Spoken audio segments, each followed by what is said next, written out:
Hello there, Michelle. How's your day starting out today? Good. How are you, Lindsay? I'm doing good. I've been thinking about pizza. I might want pizza tonight. Ooh. So, Michelle, do you like pineapple on your pizza? Do you do pineapple on your pizza? Oh, I do pineapple on my pizza. I love pineapple on my pizza. That's my favorite topping. I like pineapple and mushrooms.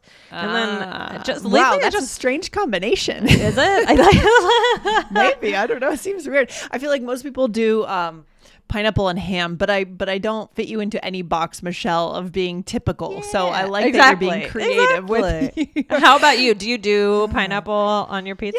Yeah, occasionally I'll do pineapple on pizza. The thing I don't do, Michelle, is chicken on pizza. And I know that's kind of a hot take. A lot of people love chicken on pizza. I just don't like it. I think it's weird. It's weird. It's like chicken or pizza, not chicken on pizza. I always think it's funny, those salad slices. Salad slices. Have you ever seen it? Where that's like a whole salad on top of a pizza. Oh, no, I've never seen I mean, that. not a giant salad, but it's like, and I always think that's interesting. I mean, it's kind of good, but it's also, we're eating pizza. Just admit it. It reminds me of when I was in middle school. A lot of the kids, they got hot lunch, would get a salad and fries. That was their meal. It was like, okay, I guess you're balancing out your nutrition. I don't know. Yeah, exactly. So, but some people don't do pineapple on pizza though, right? I mean, I think that's one of those very polarizing food things. There's always these polarizing, like olives, pineapple on pizza. Yeah. Oh, Lindsay, I have to tell you something. You started eating olives? No. But if you have vanilla ice cream or chocolate ice cream, you go chocolate, right? 100%. I'm so annoyed when there's only one chocolate flavor, which happened last night. Anyways, what happened? I was in a car with my friends on Saturday night, and somehow this came up, and everybody but me said that vanilla ice cream is better than chocolate. And I thought of you. And I said, I need you. Because I do not get this. It's incomprehensible for me. It was 5-1. 5. And I just don't understand, because vanilla is so bland. It's such a bland because they flavor. said, Dan says, chocolate ice cream doesn't really taste like chocolate. They should just call it something else. What? I mean, I know there's a lot of preservatives on ice cream these days, if that's what he's talking about. No, he doesn't care about preservatives. Yeah, this drove me nuts. So I walked down for ice cream. My partner and I took like a 2-mile walk last night, went to get ice cream. Guess what? There were 8 vanilla-based flavors, and guess how many chocolate flavors? One. No. And it was just chocolate. I was so mad. I was like, gritting my teeth. I guess I'll have the chocolate. Yeah, right. Yeah, no. Luckily, my son agrees with me, so at least I have him. Get him on the right track. But like, it made me. I felt enraged. Yes, and I felt like I needed you on my side, because I knew that you. I know you're. Well, that's what I was saying last night to my partner. I want to start as a retirement plan. One option is start a chocolate only ice cream shop with all variations of chocolate peanut butter, chocolate brownie, chocolate Snickers, chocolate, like everything you could imagine for chocolate lovers. I mean, it would be insane. I love that. See, I would be there. there. My son, he gets ice cream at camp, and he's like, but it's vanilla, and he doesn't, he doesn't even like vanilla ice. I don't really like it either. Anyway, yeah. I'm glad. I feel better after we had this talk. I wish I'd been there in the car. I would have stuck up for you. Oh, Michelle. Yeah, you would have. We would have been team chocolate. I mean, a lot of people don't do chocolate. Yeah, and don't do pineapple pizza. It's very weird. It's weird. So this is what we're getting into today, right, Michelle? What are we talking about today? All right. Well, I hope we didn't isolate too many of our listeners. Guys, we still love you if you don't like chocolate. It's okay. We're just judging you just a little, and it's okay. No. So yeah, we're talking about this construction that comes up naturally, like very frequently, and we've mentioned we should do an episode on it, and we haven't yet. So here we go. The construction is, I don't do blank. Eggs. And so incredibly natural, native, based on connections, because a lot of connection moments come from sharing what we do and don't do, meaning what we like and what we don't like. Yeah, right. We just had a really nice little connection moment. Yes. And this is just a model, an example of what our listeners could do. with this. Yes, okay. Yeah. Exactly. So yeah, it's like the pineapple on pizza examples. I mean, like, have, or experience, right? Yeah. So we're going to talk about this more in just a second. But guys, we want to remind you to hit follow on the All Ears English podcast wherever you are listening to us so that you don't miss anything. Yes. Everything we do here on this show is based on human connection. We bring every episode back to connection. Connection, not perfection. So if that's your style too, hit follow and come along with us 5 days a week, guys. Good stuff. All right. Perfect. Excellent. All right. So yeah, instead of saying I don't like pineapple on pizza, what does it mean if you say I don't do pineapple on pizza? Like, does that sound any different to you? So it essentially is saying I don't like it, but it's a little more casual. It's a little more conversational. It's more interesting when you say it that way. Yeah. It's like saying you don't experience it, you don't eat it because you don't like it. You refuse it in a sense. You're refusing it. Right. Right. I think it's almost more taking a stance. I don't do that. Right. I not only do I don't like it, but I don't do it. To me, it sounds a little more. It sounds casual, but at the same time emphatic. Yeah. Right. It's like I've made this rule for myself. Yes. And a good example, I think you're going to like this example. Did you ever see Mrs. Doubtfire? Of course. Okay. Do you remember the scene where she's interviewing nannies and she brings in this nanny and she's like, I don't do babies. I don't do diaper. I don't do baby food. I don't do laundry. And she's like, well, what do you do? Yes. Yes. Exactly. Scene. I do remember that. I saw that movie pretty recently, actually, like in the winter. So I'd recommend our listeners to go check out that movie. It's by the way, a fantastic movie. It's a classic. Check out that scene. So what are some more examples here? All right. So because I don't do picnics, right? So you might say, oh, I don't do picnics. I don't like, because I find it gets too buggy. Yeah. It's too much to carry everything. Yeah. Yeah. I mean, this is not necessarily true for me. I'm just giving Right. Some people don't like sitting on the ground in parks, which I don't get, because when I go to a park, the first thing I want to do is sit on the grass. I want to be on the grass, but some people don't do grass sitting. They just sit on benches in parks. I don't do grass. That's fine if that's you, I mean, this is the key. This is the connection skill, expressing our own personality and what we are willing to do and like to do. I don't do sports, right? Some people are just not athletic. What else, Michelle? And sometimes, usually these are for kind of short expressions, but you can extend it. So for example, you could say they don't do spontaneity when it comes to vacations, right? So maybe you have friends and they're really nervous about what to do on their vacation. They're planning every single thing out. Oh, they don't do spontaneous. Right. That's why I think when you choose like a couple friend, if you're a couple, you choose another couple to travel with, you have to do a test weekend somewhere. Maybe if you're going to go international, do it within the US just to see how it goes. Test it out. It's hard to find that match, I think. A couple that's compatible travel wise. Yeah. That's true. Yeah. Or a lot of people don't do white wine. I think maybe my mother-in-law is really a big red wine fan. She doesn't do white wine unless she's like in Greece or something where it's really famous and really good, right? I don't really do white wine either. I will have it.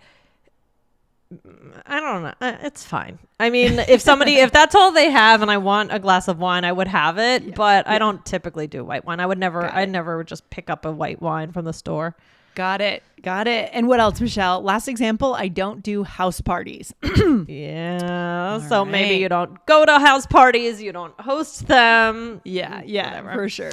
Yeah. So again, how does it sound different? Just to make sure this is really clear for our listeners. Right. So again, I think it shows a little more personality. It's a bit more definite. It almost, like I said earlier, it tends to be like a rule.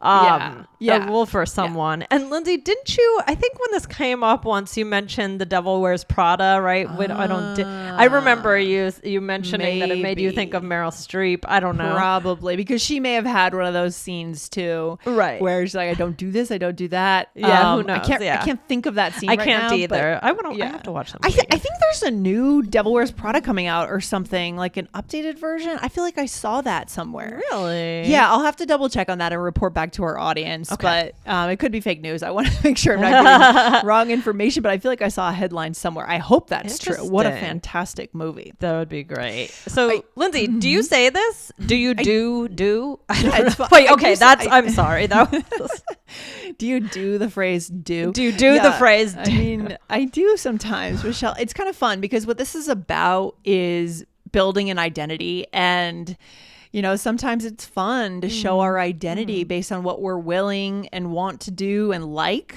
And what we won't do, because it draws lines, right? It draws lines, yeah. Do you think it could sound rude? I think it depends on how you're using it. If you're being super, I think it also depends on the tone of voice, right? You can say like, I don't, yeah, I don't know. I can't think of an example. Like if you show up, like I told you, I don't know if I went to New York last weekend for my friend's 50th, and he did a whole, all-inclusive dinner. And if I had been sitting at the table and I crossed my arms when they brought out something like, I don't know, fish, and I don't do fish, right? Obviously that's really rude because, he's paid for it and so obviously we want to be careful here, but mostly it's just about having fun, showing who you are. Right. Our likes and dislikes make up our identity in a lot of ways. And it can really bring about that connection. I mean, certainly with the chocolate ice cream, just connecting over your preferences. Yeah. Then, I took that with me. I mean, I thought of you Saturday night with the chocolate. I was like, I wanted someone to back me up here. These kinds of things really connect you. Yeah, 100%. 100%. We'll take a quick break and we'll be right back. All right, Michelle, there are other things we could say too, which may not give the exact same vibe, the identity vibe, but there are things we can say. Like, I'm not into sports. I'm not into something. I'm not into sports. I'm not into movies. Or more formal, I'm not interested in, right? I'm not interested in reading for pleasure, right? And this is definitely more formal. For sure, right? Yeah. So, Lindsay, I thought it would be fun before we do a role play to just really go through this list quickly and say what we do and don't do. That's a good idea. Let's do it. Okay. So let's talk about some of our habits and rules. Okay, here we go. Lindsay, loud music in the car. Do or don't do? I do. Less than I did when I was a teenager, but I do. I will do it if I'm in the mood. Yes. Karaoke. I do karaoke. Do you? I do. I'll do it. I do karaoke. Do you have a go-to song? Yeah, Dancing Queen. Okay. Mine is You Ought to Know by Alanis Morissette. I feel like I've said that before. Nice. Alanis Morissette's a good one for that. Yeah. I haven't done karaoke in a while though. Okay. Breakfast for dinner. 100% I do breakfast for dinner. That is the best thing. You're taking the best meal of the day and letting yourself eat it twice in a day. I love it. Yes. I love breakfast for dinner. It's also so much easier to cook. So yes. It's just nice. Okay. 100%. Hot food on a hot day. I don't do it. I don't get that. I think we're the same person, Lindsay. Yeah, I think we're the same. People say, like in really hot climates in the world, they do eat like soups and hot meals, and people say it cools you down. I don't get it. I don't do hot food on a hot day. Like sometimes Dan will be like, "Oh, let's go for Indian food," and I'm like, "It's 95 degrees. I can't. My stomach. It's also heavy. I can't handle it. My stomach is." And Indian food is my favorite food. So certain foods are for hot and certain foods are not. It's true. What about hot coffee on a hot day? Hot coffee in the middle of a hot day, I don't do it. I'll do it in the morning before it gets hot. Yeah. Yep. But I don't do iced coffee in the morning. Like I don't either. No, I like to start my day with hot coffee. Yeah. And then I'll do iced coffee in the afternoon on a hot day. Yeah. Okay. So Lindsay and I officially same people. Here. Everything is the same. Okay. Let's do a role play. Okay, here we go. So here I'm telling you about my vacation. All right. It was amazing. We went to an amusement park one day and went on 5 roller coasters. Ooh, that sounds awesome. I don't do roller coasters though. I'm terrified. Oh, I love them. It was so hot though, and I needed a coffee, but they only had hot coffee, and I don't do hot coffee on a hot day. No, and I'm not into spending a lot of money either. I get that. I'm not interested in the origins of where my coffee comes from. I just want caffeine. Same. Maybe that's where we diverge. Sometimes I'll go to those more yuppie coffee shops. I will go to those places. No, I'll go sometimes. to I You do I like it? Okay. I do, but it depends. Nice. All right, here we go. So first you said, Michelle, that sounds awesome. I don't do roller coasters though. I'm terrified. Is that true about you? You won't get on them at all? Like you refuse? I'll get on a kitty one. What about you? Okay. Well, I'll get on them, but then I'll be super neurotic and terrified that my thing isn't going to clip in. So I'll check it 1,000 times. I'll ask the guy to check it. Will you make sure I'm clipped in? Wait, really? That's so funny. Yes, I'm so neurotic. I will do that. Yeah. All right. What else? What else? Okay. So then you said, I don't do hot coffee on a hot day. Right. And it's important to note here, there's some pronunciation that we need to know about with this. When we're talking about identity, I don't do, they only had hot coffee, and I don't do hot coffee on a hot day. I'm punching the do here. I don't do hot day. Right. Exactly. Yeah. Yeah. It wouldn't have the same effect if you were just saying, I don't do hot coffee on a hot day. I don't do yeah. Right. And you kind of want to punch it. The way I'm punching it, though, feels a little complainy. So I would just be a little careful about it. Careful of that. Do you know what I mean? I don't do hot coffee on a hot day. Feels a little complainy. So it depends on who I'm talking to. Right. Yeah. Right. Exactly. So, and then you said, I'm not into spending a lot of money on it either. Yeah. And then you said, I get that. I'm not interested in the origins of where my coffee comes from. And the way you put that, we said early in the episode, different. It's very formal. It doesn't sound so formal here. It just sounds more like you're making a statement. Right. True. Actually, yeah, I just realized that it's not really quite the same. Yeah. It's kind of a different meaning, actually. Yeah. No, but it works. It works there. It works there. Yeah. And then a good episode, guys, to go to now would be 2461, Leftovers, Culture, and Class. That was a really interesting one where we took a deep dive into culture, wealth, class, what it means when you take leftovers home in different cultures. There's so much there. Michelle, what's the takeaway for today? This was a super fun episode to record. We're having a great time. The takeaway is that everybody better eat chocolate ice cream. No, the takeaway is this is just such a really fun way to share who you are and find things in common with other people. These little things like roller coasters and hot food on a hot day and karaoke. These are just huge ways to connect with people. So you don't want to say this all the time repetitively, right? No, you don't want to overdo it. But it is really good for showing who you are in an expressive and fun way. Yeah, that's a really good point, Michelle. You don't want to overdo it here because there's only so many things you can feel. So save it for the things you feel strongly about, right? And there's only so many things we can feel that strongly about. Right. Otherwise, it just waters down what you're saying. So save it for the things I feel very strongly about, the chocolate ice cream thing. Me too. And so use it for that, or use it for a few other things, and then use different verbs and ways of saying it otherwise. All right. Really good connection topic today. Excellent. All right. This was a lot of fun, Lindsay, and I'll talk to you next time. Bye, guys. All right. Take care, Michelle. Have a good day. Bye. You too. Bye.